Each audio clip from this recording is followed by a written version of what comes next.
Hey, what's going on, everyone? This is Mitch. Good Sunday morning to you all. I hope you guys are waking up and feeling good out there this morning and having a wonderful start to your day.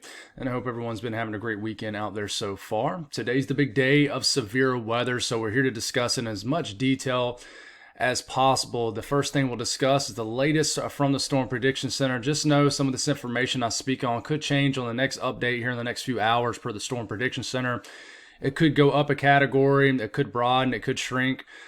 Could go down a category, who knows? So we'll speak on what we know as of right now, but I will put in the comments or the community tab on my YouTube channel if it does go up another category if I can. I got church between pretty much right after I'm done with this video till about 12, so I'll try to give you guys an update there.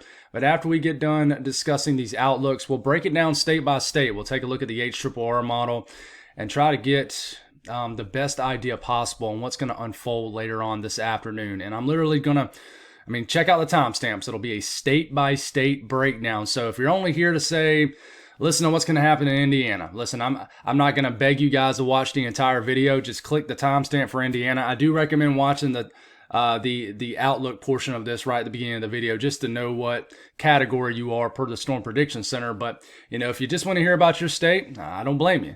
Obviously most people aren't worried about other states unless you got family members or something in that state, but we'll break it down. Timestamps will be up. And then we'll break down tomorrow's severe weather threat. Won't get quite as detailed for tomorrow's severe weather risk, just because today's severe weather risk is going to take so much time, but we're going to get pretty detailed on it. And then we'll discuss a little bit on what's to come as we get later into this week, as we're going to just have a week full of severe weather chances. So it's going to be a long video. We're going to grind our way through it. I am fighting allergies just like many people are here in the South because the pollen is extremely high right now. A lot of sniffling, a lot of sneezing, a lot of closed throats out here just from this pollen. So I'm fighting that, but we're going to muscle our way through this and get through it. If I do sneeze, it's probably going to happen. You hear a dog bark in the background. We have a new dog. So just want to throw all those things out there right there at the beginning. If you guys have not subscribed, certainly consider doing that. Like the video if you like it. If anybody has anything that I can pray about or pray over, please put it in the comments below. Let's get rocking and rolling this morning. So this is the latest per the Storm Prediction Center. Now, I'll tell you right at the dot, I was wrong. I thought we would go up a category by the time we were doing a video this morning. We still have an enhanced risk, but the Storm Prediction Center will make an update sometime in the next few hours, and they might bump it up to a moderate risk. So just know that, and I might mention that a few times, and I'll try to speak on where I think that's going to happen as we make our way throughout this update. But a huge enhanced risk, a level 3 out of 5 in this orange area. Level 2 out of 5, slight risk in the yellow area. Level 1 out of 5 in that dark green area, what we call a marginal risk. So this is a huge enhanced risk, guys. So let's break it down for the southern mode first and then the northern mode. Enhanced risk includes Nashville, Memphis, Little Rock, Shreveport, like Huntsville, Florence, the entire Cumberland Plateau, all the way up to Jackson, Louisville. Large sections of these mid-south and deep south states, all of northern Louisiana. It stretches all the way into the far northeast corner of Texas. Slight risk, Dallas, Jackson, Birmingham, Tuscaloosa, up to Knoxville. So what's driving this? The tornado outlook. In that yellow area is where we have a 10% risk of a tornado within 25 miles in a given location. There's also a 10% risk of a strong tornado within 25 miles in a given location. Strong tornado meaning EF2 or higher or stronger tornado. And this includes the entire yellow area. So anytime you see that black outline region going across any given area, that means you have a risk of significant severe weather, in this case tornadoes. And that does include Memphis, Nashville, all of central and western Kentucky. We'll speak on Indiana, Illinois here in a second, the entire Boot Heel, Missouri, down into northern areas of Louisiana and eastern sections of Arkansas. 5% risk of a tornado in the Brown, Little Rock, Shreveport, up to Huntsville, Florence, up to Cumberland Plateau, like Cookeville, Jackson. So don't ignore the 5% risk area or either the green area too, which is a 2% risk area. Just because you're not in the highest chances to see a tornado, that certainly does not mean that you won't see one. So keep it serious. If you go under a tornado warning, definitely take it serious. And then we look at the wind outlook. Now, there has been some changes with this. We went up a category, but it's not enough to bump it up to a moderate risk. So I know that can get confusing, so let's not get too deep into that. But if you watched last night's video, you know that we just had a huge red area, and we also had a hatched risk area. They actually done away with the hatched risk area. So in this entire purple or pink area, whatever you want to call it, let's just call it pink. This is where we have a 45% risk of winds exceeding 55 to 60 miles per hour. I mean, that's Little Rock up to Memphis, Nashville, Paducah, all of I keep wanting to say Eastern Kentucky, Western Kentucky, all the way up into the Ohio Valley, which we'll speak on here in a second. But northern Mississippi, 45, almost a 50-50 shot to see winds exceeding that 55, 60 mile per hour mark. In the red area, that is a 30% risk of the same thing, 55 to 60 mile per hour winds. I mean, Huntsville down to central Mississippi, northern sections of Louisiana, the Arklatex goes right through areas of Arkansas. So the yellow area is a 15% risk of that, of winds exceeding 55 to 60 miles per hour. Okay, what about the hail outlook? It's a little bit kind of scrawnier, if you will, skinnier. The red area is a 30% risk of hail exceeding 1 inch in diameter or larger. And if you are located in that black outlined area inside of this with the black dashes going in between, that's a hatch risk. So that means you have a 10% risk, regardless of the red and yellow and brown area, a 10% risk of hail exceeding 2 inch in diameter or larger. So a risk of significant sized hail. And the yellow area is a 15% risk of hail exceeding that 1 inch in diameter or larger size. So the largest hail threat is positioned a little bit further to the west, where a bigger chance of supercells could form. The more discrete these cells get, the higher chance of hail and the higher chance for really all hazards. So let's talk about the northern mode. We can't ignore you folks up here. Enhanced risk stretches all the way up to the far southern counties of lower Michigan, but Indianapolis, St. Louis, Louisville, Cincinnati, Columbus. This almost is now getting up to Cleveland and Detroit, but a level 3 out of 5 risk of severe weather. Now, I'm going to mention this a couple times. I do think there's a chance that we upgrade to a moderate risk, maybe somewhere into here. You might be able to position this a little bit further west, but we'll see what happens. We'll see what happens with this. It's a tough one to figure out because there's so many different storm modes out here. But enhanced risk in this orange region area, slight risk all the way up to Grand Rapids through Detroit, Cleveland, the rest of Ohio, all the way back over to Buffalo now, Pittsburgh, Charleston. So they've extended the slight risk a little bit further east on the northern mode. Knoxville included into this, so all the way back to Springfield. I think I've already said Chicago. So what's driving this? Tornado threats, central western Kentucky, southern sections, including like Evansville of Indiana, almost all the way to Cincinnati, but not quite. 10% risk of a strong tornado. This includes like right at Carbondale, southern sections of Illinois. The entire Boot Hill, Missouri, has a 10% risk of a strong tornado. Now, the brown area is a 5% risk of a tornado and 10% risk of a strong tornado. If you're wondering what's strong tornado, that's an EF2 or higher, according to the Storm Prediction Center. Brown area, a 5% risk of a tornado. Cincinnati, Columbus, Dayton, up to Toledo, Indianapolis, up to Fort Wayne. Very small section of lower Michigan, and almost gets back to Springfield. Don't ignore the 5% risk area, guys, over to eastern sections of Kentucky. All right. And then we look at the wind threat. In the pink, that is where we have a 45% risk of winds exceeding 55 to 60 miles per hour. We don't have a risk of significant wind. That doesn't mean we're not going to get it. But we no longer have that hatched risk of significant winds, which are winds exceeding 70, 75, 80 mile per hour winds. But they could rethrow that into the outlook and later updates from the Storm Prediction Center. But Cincinnati, Louisville, Indianapolis, Paducah, Lexington, Kentucky, Carbondale, Evansville, you guys included into that pink area right here. And then the red area is a 30% risk of winds exceeding 55 to 60 miles per hour. And the yellow area is a 15% risk of it. And then we got the hail outlook.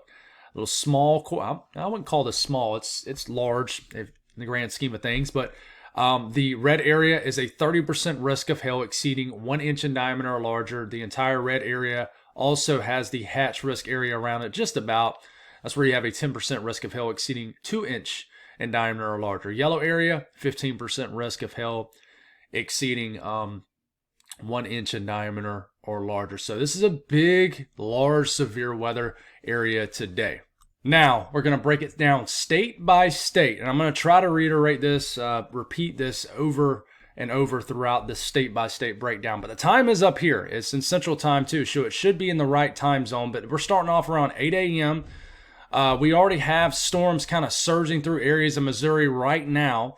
It's saying by 8 a.m. this will be starting to get into Illinois if it isn't already by the time some of you folks are watching this video.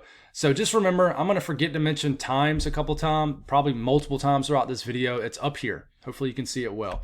But we start to bring this into, I'm going to have to re-click it to get it going again. Come on. Come on, move for me. There we go. So we get into 10 a.m. We got a little bit of storm activity between Columbia, St. Louis. We're going to keep this going. It is really not wanting to move this morning. Come on. I'm sorry, Missouri. We'll try to get this in better motion. Here we go. We're starting to get into lunchtime. Some storms do start to form kind of south of Rolla, Missouri. All right, as we move forward, I really think the worst of the weather is going to happen in just southeastern Missouri. But, you get into 1 p.m. That's early this afternoon. Already storms capable of producing tornadoes. You see these little weird little circular things right here. This is where the HRRR model is trying to tell us that this is a rotating updraft, a storm that's spinning, a supercell. Just southwest of St. Louis. These storms can produce all hazards.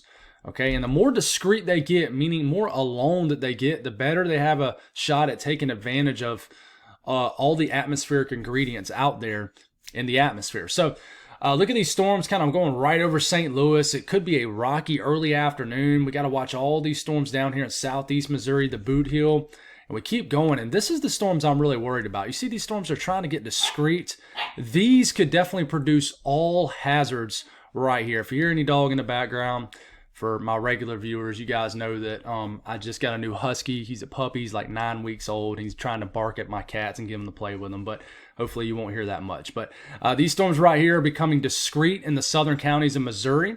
They could produce when these things become supercells, very large hail, a strong tornado, EF2 or higher, and damaging winds. Everything is on the table, especially when these become dominant, discrete supercells. And then we get into 4 p.m., it's just really a southeast Missouri thing. I'm not saying you can't get any storms up here, in central Missouri, but there's a sharp cutoff. I think southeast Missouri is certainly going to be under the gun.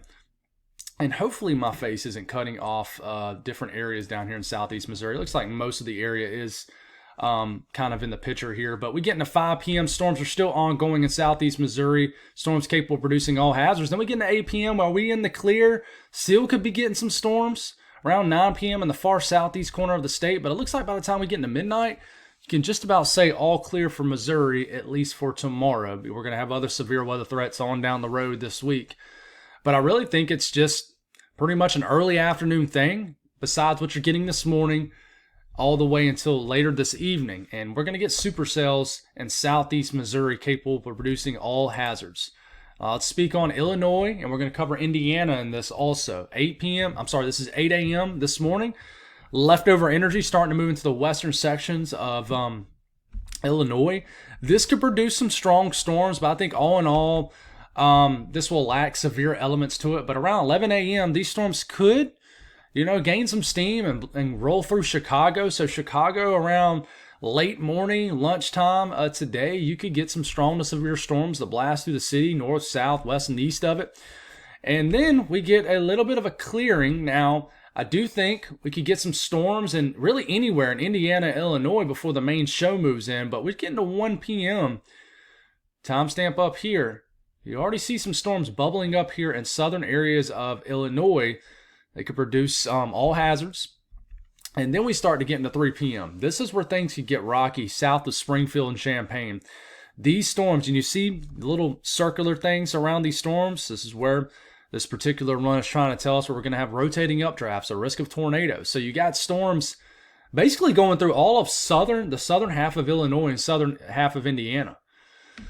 You keep this going. Indianapolis getting hit by a pretty rough storm at this point. It's around 4 p.m. this afternoon. Champaign getting mainly heavy rain, but this could very well be a strong to severe storm. Strong storms up here to Lafayette. You're starting to get kind of a clustering of these storms at this point. Bloomington getting storms. This is 5 p.m. This is 6 p.m. Storms blast through Indianapolis. How do you pronounce it? Muncie, Fort Wayne getting storms. These storms are slamming Carbondale down here in southern Illinois. Evansville, these storms might not really fully get into your area until maybe around dinner time tonight, 6, 7, 8 o'clock, give or take an hour.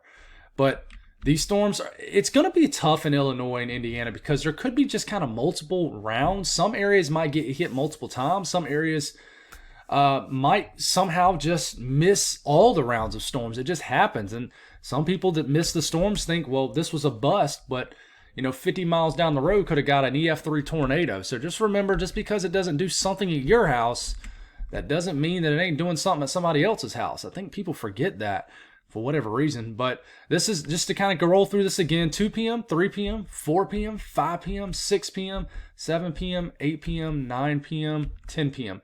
So if you notice, it looks like the worst of the weather kind of, in general, kind of goes, it's kind of south of this line. That does not mean you're not going to get any strong to severe storms north of this line, especially this morning with the leftover energy kind of that's going to trail out of Missouri into late morning. So all hazards with these storms, guys. We keep moving. We look at lower Michigan. I'm not expecting any severe weather in the UP of Michigan. You guys have been dealing with winter weather. But same thing, look at the time up here, 8 a.m., 9 a.m., 10 a.m. Not a whole lot going through lunchtime. Maybe an area of storms, downpours kind of rumble through the northern half of lower Michigan. And then the main energy moves over Lake Michigan. By the time we're in 2 p.m., we could get some strong to severe storms that could impact the entire lower Michigan area. This is 3 p.m., just a lot of storm activity. The further south you get, the more severe this could be. But this round of storms moves through. And then around 6 p.m., Flint, Lansing, Jackson, Detroit, you got to watch out. You see how these storms look more intense in color, if you will. These are where we could have storms capable of producing some large hail, maybe a brief tornado, and certainly some damaging winds. And they really want to, impact the southern half of lower Michigan later this evening. And then 8 p.m., 9 p.m., we get just a huge cluster of heavy rain and storm activity that begins to impact the southern. And it looks like on this model, especially the southeastern counties of lower Michigan, Detroit. So a lot of storm activity through this region. And then by the time we're into about midnight tonight, things begin to calm down. And then we look at Ohio. It will include section here of western PA in this too. I'm probably going to end up leaving a couple areas out, and I do apologize ahead of time. Hopefully, maybe I can go back and look really quick. But this is Ohio.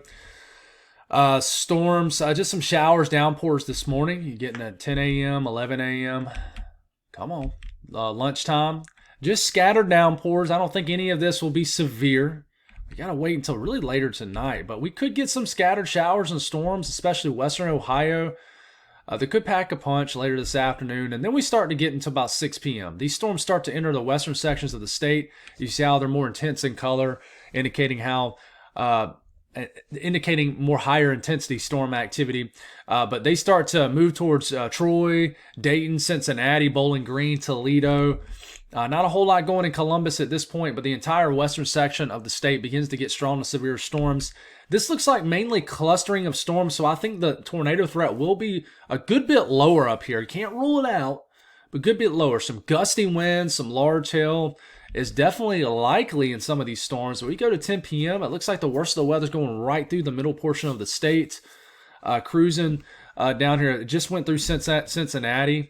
Storms are moving through Cleveland, and then they start to reach the Ohio-West Virginia state line, and then start to impact West Virginia, start to impact western PA, and this is like 1, 2 o'clock in the morning. So the timing of this is like this. Let's go through it one more time. 6 p.m., 7 p.m., 8 p.m., 9 p.m., 10 p.m., 11 p.m., midnight, 1 a.m., 2 a.m., 3 a.m. So it's a clean sweep through. It looks like it's going to be more of a dinner time thing across the entire state of Ohio. So be aware of these storms.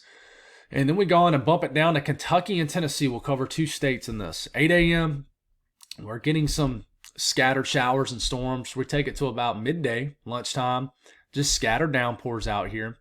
And then 2 p.m., something new showing up on model guidance. We could start to get some strong to severe thunderstorm activity in western Kentucky, western Tennessee. all towns included in that area. Now, will these storms really produce severe hazards? They very well could, definitely. But I really think it's the energy that comes in later tonight. Like this is 6 p.m., 7 p.m. See these storms starting to move into western Kentucky. They're kind of semi-discreet. Now, I will tell you, this run doesn't look quite as bad as the run I showed you guys last night. But they're still semi-discreet supercells. It's around 7 p.m. time frame up here. Around Paducah, Mayfield, everybody included in western Kentucky. Around 7 p.m. Okay, these could produce a tornado, large hail, damaging winds, all hazards. And then we continue to get to 9 p.m. Look at these storms moving through Elizabethtown, Louisville, starting to get into Lexington. And then we start to get into, say, 10 p.m. You got some cells. You see these like circular things right here. It's where we can have rotating updrafts, a risk of tornadoes. You can see that up and through here too. Rotating updrafts. And it's the further south you get into this area down here where you have the higher risk of tornadoes, better overlapping conditions. And folks, this is like 10 p.m. Sun's already set. It's dark outside. And these storms are starting to get very active in the western sections of Tennessee at this point. So I would say most likely your most active period of weather is going to happen likely after dinner time tonight across western areas of Tennessee. I think the storms will be moving in right around sunset, give or take an hour in western Kentucky. Look at the storms moving through Lexington, Kentucky. We continue to keep this going here. We get to about midnight. Storms start to really impact Nashville, all the towns and communities around Nashville. Storms are starting to move right through central Kentucky, moving towards eastern Kentucky. And they start to move past Nashville after midnight tonight, starting to move towards like the Cumberland Plateau, west and east of it. And they start to move towards Knoxville, Chattanooga, the Tri-Cities region. And I really think they'll impact all of eastern Tennessee probably well after midnight tonight. I'm talking about like the wee hours of the morning, 3, 6 o'clock in the morning. Tomorrow morning, storms will be rumbling through. You'll kind of get the leftovers of this event, which still could pack a punch. So don't ignore it just because it's moving in the overnight hours for sure. So let's go through this one more time like we've been doing. All right. Highest tornado threat will most likely be late afternoon into this evening, right around this period. So 7 p.m., 8 p.m., 9 p.m., 10 p.m., 11 p.m., midnight, 1 a.m., 2 a.m., 3 a.m., 4 a.m., 5 a.m., 6 a.m. Okay, let's bump it down to Texas. Let's not ignore Texas just because you're not fully into this worst outlook area. But 10 a.m., 11 a.m. could get some storms out here. This is lunchtime, 1 p.m., 2 p.m., 3 p.m., 4 p.m. Boom, we got some storms firing up kind of northeast of Dallas. And these some very strong to severe storms could develop right on top of the Dallas-Fort Worth area. And the Cape values down here will be very high. So I really think if any supercell can get going down here and in northeast sections of I'm brain farting here, of Texas into southeast sections of Oklahoma, it could produce very large hail. That would be my biggest concern down here, honestly. But there is conditions that support somewhat of tornadoes too, but this is 5 p.m. Very isolated cells, but if you get hit by one of these, just be aware. And the models consistently keep showing a storm around this area between kind of Texarkana down to Shreveport. Mary, I think you live up in this region somewhere. Be aware of a nasty hailstorm sometime around dinner time tonight. Mary is a loyal viewer of the channel. If you're wondering who the heck Mary is, that she's just a very loyal viewer of the channel. But Lufkin, you got a storm firing right on top of you. I don't mean that's exactly where the storm's going to be, but man, it does. The HRRR model does go wild with some supercells down here. So let's be aware of these guys. They're just going to be very isolated. Not everybody's going to get hit by these, but it does show some rotating updrafts with these storms too. 9 p.m., 10 p.m., 11 p.m. This is midnight. Storms are still down here in Texas. So definitely looks a lot more active in northeast Texas than maybe say it did yesterday. So be aware of these storms for sure, guys.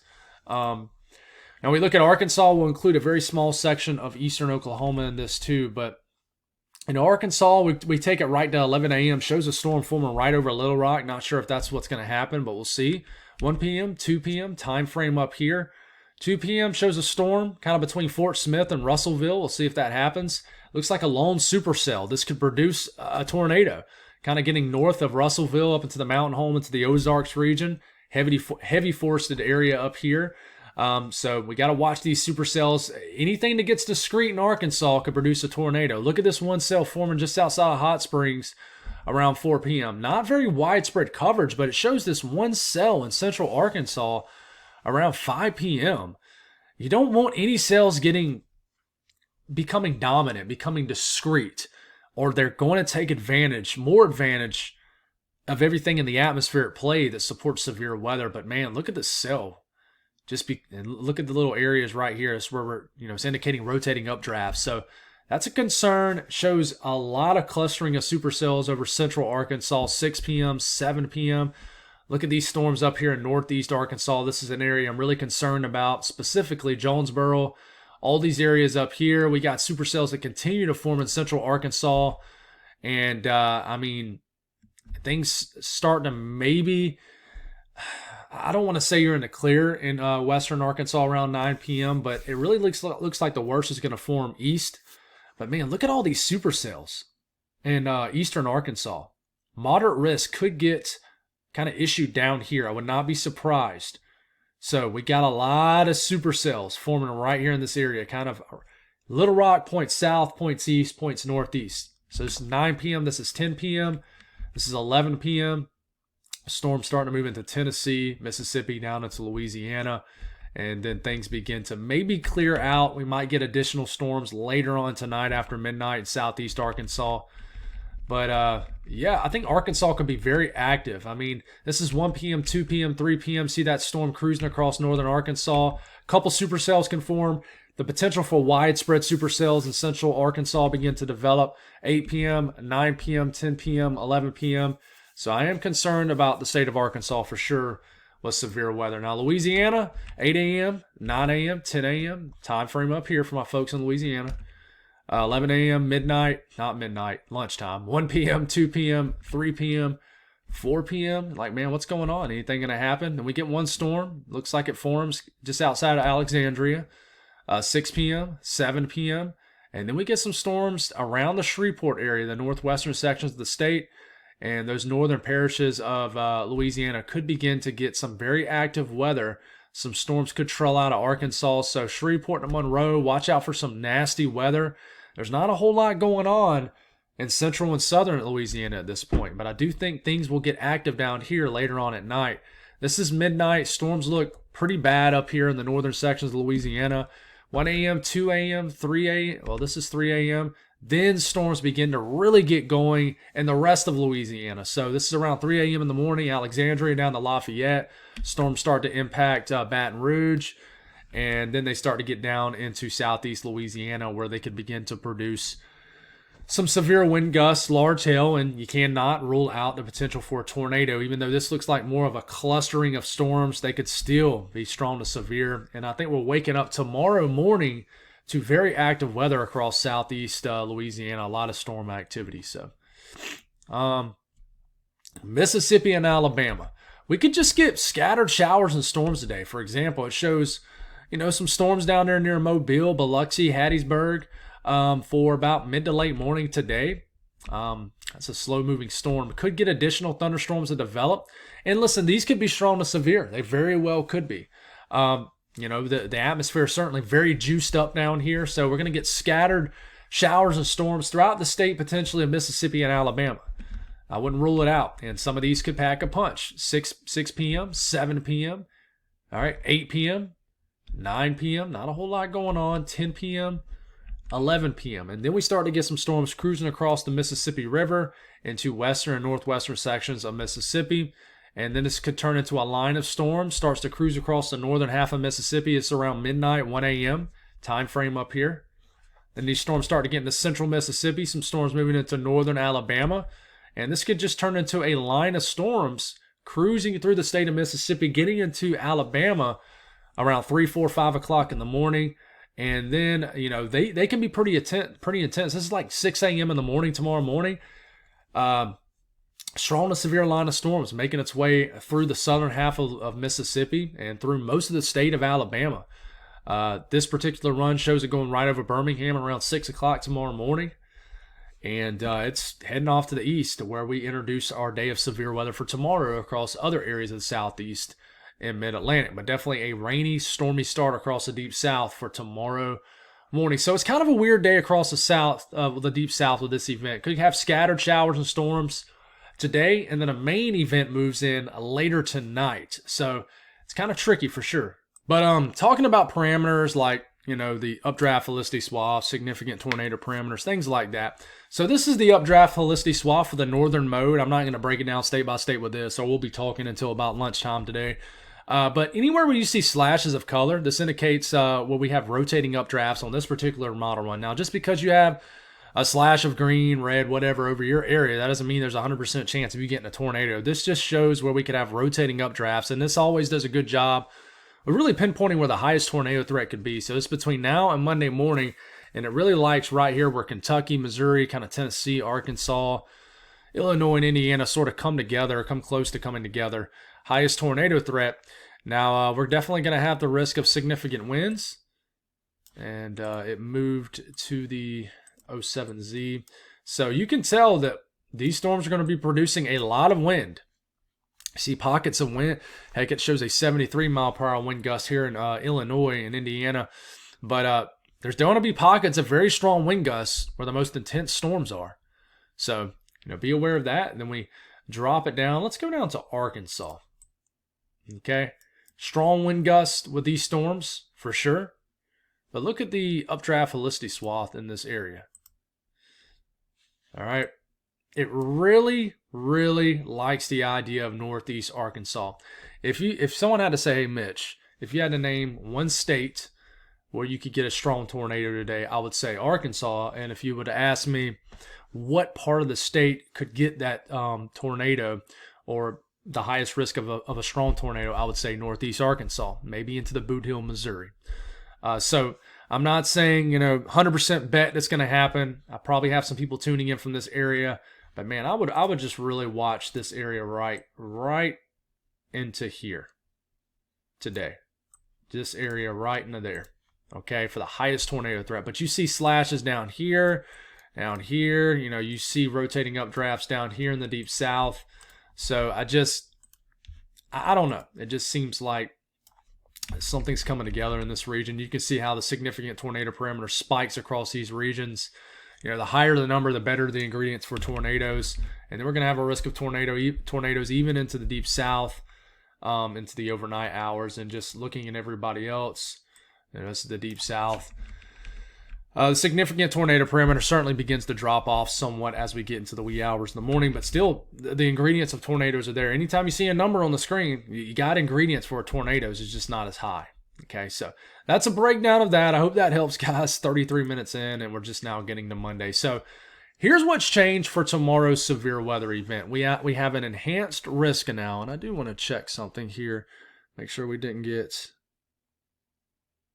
We did not. Okay, so we're good. So we now have an enhanced risk of severe weather. Okay, so we went up a category, and it's for a pretty large area too. So level 3 out of 5 now for all the Carolinas except extreme western, basically except for the mountains of North Carolina. This goes all the way up into central Virginia, all the way back into central Alabama, includes a large chunk of Georgia into the northern sections of the panhandle of Florida. Slight risk goes all the way up into middle sections of New York, all the way back over to New Orleans, all the way down into the bend of Florida. Now, just to kind of take a closer look at the more highlighted region here, what's driving this enhanced risk? Well, here's a closer look at the cities, some of the larger cities in the enhanced risk area. Okay, now the tornado threat, there is a 10% risk of a tornado. There's not a 10% risk, a hatch risk. Right now in the yellow area, just a 10% risk of a tornado within 25 miles in any given location. That includes a lot of areas, guys. A large area has a 10% risk of a tornado. Columbia, Charlotte, Raleigh, Durham, Greensboro, Athens, Augusta, Atlanta, Macon, Savannah, down to Tallahassee, over to Montgomery, almost to Birmingham. Okay? And then we have a 30% risk in this red area of winds exceeding 55 to 60 miles per hour within 25 miles in a given location. And then we got the hail threat too. So I'll section this off a little bit better for my folks to the north when we get a video in tonight or tomorrow morning. but just running out of time. And honestly, I'm running out of gas here. But the Deep South, this is what it looks like. We're going to kind of pick up where we left off, and I'm not going to section it off state by state. We'll do that in the next video just because of timing issues. But this is starting off tomorrow morning. As you can tell, the storms are starting to move into Georgia. They're still impacting Alabama, strong to severe storms. And then these storms are cruising across Georgia through about midday, and we start to get into early afternoon. Storms begin to move into South Carolina, affect southeast Georgia. Strong to severe line of storms cruising across the panhandle of Florida, could be producing all hazards. And the big question is, and the NAM and the HRRR model disagree with this, is how is this going to evolve once it gets into the Carolinas and areas of Georgia especially? Initial line moves in. This is like 4 or 5 o'clock tomorrow afternoon. Storms just starting to get into the coastline of Georgia, moving through northern Florida. Could get some strong cells even down here in the panhandle. But you see the additional storms forming behind this. This is something to watch, I think. But you continue to get into the evening hours. Storms start to get to the coastline here of the Carolinas and Georgia and Florida. And then we get additional cells that form behind this. You know, is the atmosphere still kind of intact, not that worked up at this point? Or is it pretty much depleted? That's a big question here. The HRRR model does not keep these storms going very long after that. So now, guys, the NAM is different. NAM isn't as fast with this. All right, we start to get into about midday. Storms are just now trying to creep into the western areas of the Carolinas. But it looks like the first line of storm sort of weakens. And then watch what happens. Watch this area kind of right into here with the NAM. Keep this going, and then boom, it starts to develop some nasty thunderstorms. Georgia through South Carolina, North Carolina, like late tomorrow evening. And these look like supercells. I mean, this is 04Z Tuesday. This is like getting close to like 10, 11 o'clock at night tomorrow night. Like, I mean, this is like getting close to midnight at this point. And we start to get these just this nasty area of storms that begins to develop in the Carolinas and areas of Georgia. So it's a lot different than the HRRR model. There's still definitely some disagreement. And then if we bump it up to the north, this is the HRRR model. This is taken into about midday. Okay, just kind of clustering of storms out there. Nothing too scary. And then we start to get into about tomorrow afternoon. You know, anytime tomorrow afternoon, we could have individual cells developing in PA up into New York, up into southern New England. And these storms could produce a tornado, a quick spin up. But it's tough trying to figure out where it's going to happen for who. You know, this is tomorrow late afternoon, evening. We got this line of storms cruising through areas of eastern North Carolina, eastern Virginia, the Delmarva. And then we start to get into late tomorrow evening. Storms are blasting through the Atlantic coastline. And then we have anything that forms after this. And we could get a lot of heavy rain from this too as the system begins to slow down. But just heavy rain, gusty winds, and a brief tornado is possible. And then we start to get into later at night. And then it looks like it's about done. But what does the NAM show? Same thing would take it to about midday. Not a whole lot going on. Some storms through West Virginia. And then boom, starts to develop some nasty storms in the eastern half of PA up into kind of the Catskills. And we see these individual storms forming in South Carolina. And then we get this line of storms developing, starting to move into New Jersey, southern New York, southern New England. There's a lot going on here. And then we got to watch these cells that try to develop in areas of the Carolinas up into Virginia.